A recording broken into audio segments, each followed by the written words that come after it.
And this is what needs to be addressed, folks. There's absolutely no real purpose in simply addressing the symptoms. What we need to do is go to the heart of the matter and address the problem at its root core. And that problem is corruption at the highest levels of our governments and our social structures. We, the people, can peacefully stand up and address this issue. We can simply stand up and say no more. We simply won't accept this. And we're also not prepared to accept a legal system, a political system that is prepared to cover all of this sort of stuff up in red tape and not actually get to the root cause of the problem and address the root cause of the problem. Obfuscation in the legal system, obfuscation by judges. This simply indicates collusion. It indicates that the judge is corrupt. This corruption, folks, this is what is causing all the problems that we face in the world. It's this type of corruption that allows the type of brainwashing and subliminal messages that people are subject to via their television. It allows wars. It allows refugees to be imprisoned for years.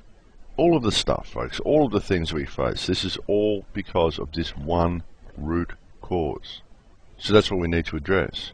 And we have the power to do it, and I believe that we need to do it very quickly. We really do. We could fix all the problems in the world, folks, simply by treating each other as human beings. Simply by being aware that this corruption exists and being prepared to stand up and address it. And we can address it without fear. There are over 6 billion of us, folks. We don't need any violence. We don't need any guns. We don't need any type of violent revolution at all. All we need is a united act of non-compliance. That's all we need. It truly is. We can fix this whole system if we simply choose to come into the power that we have as human beings. And we choose to connect with each other. And we choose to stand as an empowered, united human family. It truly is so simple, folks. The answer is so simple that people can't seem to see the forest for the trees. Everyone is so caught up in addressing whichever symptom of the problem annoys them the most. We have organizations addressing all these different symptoms. But if there's so many people addressing these symptoms, why do these symptoms still persist? That's the thing, you see. They persist. They persist even though no one wants them there, because they are allowed to persist by our governments, by those who sit at the top and pull all the strings, those who work for the international banking cartels that have their stranglehold over our planet. So anyway, I know I've repeated myself with a lot of all of that, but well, it's important, folks. It's important that we do this, that we fix this problem. The system's broken. The system's broken, and it needs fixing. It's not an inherently bad system. It's just been allowed to run down.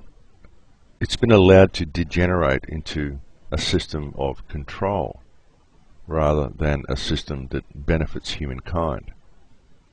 As I've said to you before, when you consider this matrix that we live in, it's almost as if the program has a virus. So we simply need to stop feeding this virus. We need to put the power of humanity back into the hands of humanity and not leave it in the hands of this psychic parasite that is now ruling the planet. I believe that this is a time period that we really need to pay attention to this time, folks. I think that we've done this before. I really do feel that a lot of what humanity is being tested through at the moment is a test that humanity has undergone many times in the past, but I have a feeling that this time is more important than the other times. I think that if we don't get it right this time, the program may just run out. And that would be sad. It would be sad to see something like that happen. Something with so much potential as humankind to simply fail to get it right. I believe we can get it right, and I believe we need to do so very soon. I really do. The system's broken, folks. We need a new system. We need to fix the one that we've got. Maybe we can fix the one we've got, but we need to either fix it or to have it morph into a new system. Some people have asked me why I haven't shown more support for the Venus Project and the Zeitgeist movement when I talk about all this stuff. And I'll say this now about the Venus Project and the Zeitgeist movement. I think generally the whole thing's a good idea in many ways, but I don't like the idea of the system that we've got simply imploding, and then the concept that the Venus Project is going to rise like a phoenix from the ashes. I can't see that happening at all. I think that if it did happen like that, then a lot of people would suffer, and I can't see how it would really work. I think a lot of the ideas that are offered by Jacques Fresco are great ideas. I really do. And I think that humanity could possibly move towards adopting that type of system. But it would need to be done over a generation, or maybe even two. I mean, I certainly agree with the concept that we don't need money, because, I mean, anybody who listens to this show knows how I feel about money. And we don't need it. But we have a system in place at the moment. We have a total global structure that depends on this stuff at the moment. So if we were to even get rid of money and to adopt a system like is put forth with the Venus Project, this also would need to be done over a gradual period. And this is why I believe that adopting the type of system that was put forth by Mike Montagna a couple of shows ago would be a great transition.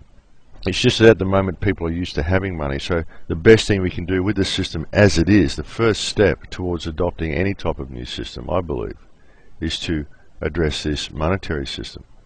If we can replace this monetary system with something like mathematically perfected economy, that would be a great transitional step.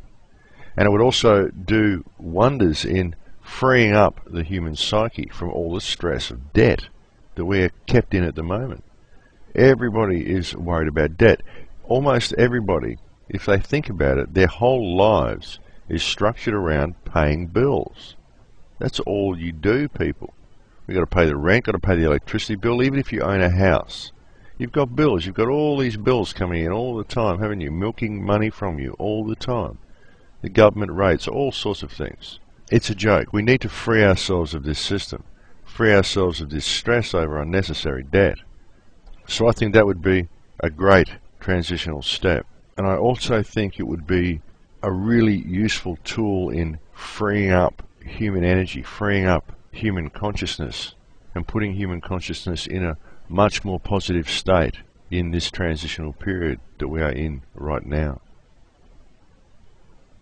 All of the corruption that exists, that I talk about, that I repeat myself so much when I bring this to you all the time, but all of this corruption exists purely because of this monetary system. This monetary system creates such division and such social division and class division that the people at the highest echelons of our society who issue the money and who work for those who issue the money, like the politicians, and believe me guys, these politicians work for the banksters. They don't work for you. They work for the banksters and the corporations. We find it very difficult, you and I find it very difficult to look into the lives of these people, to put them under the microscope and to see what they actually get up to, simply because of the divisions that are imposed in our society, social division. These politicians, prime ministers, basically we exalt these people, but they're public servants. They are supposed to be in there serving us. We're supposed to know everything about what they're doing because they're supposed to be serving the country. But we've been taught to put them up on these pedestals, and they have police all around them to guard them. But hang on, the police are supposed to be there to protect the public, aren't they? Yet they're guarding politicians from public scrutiny.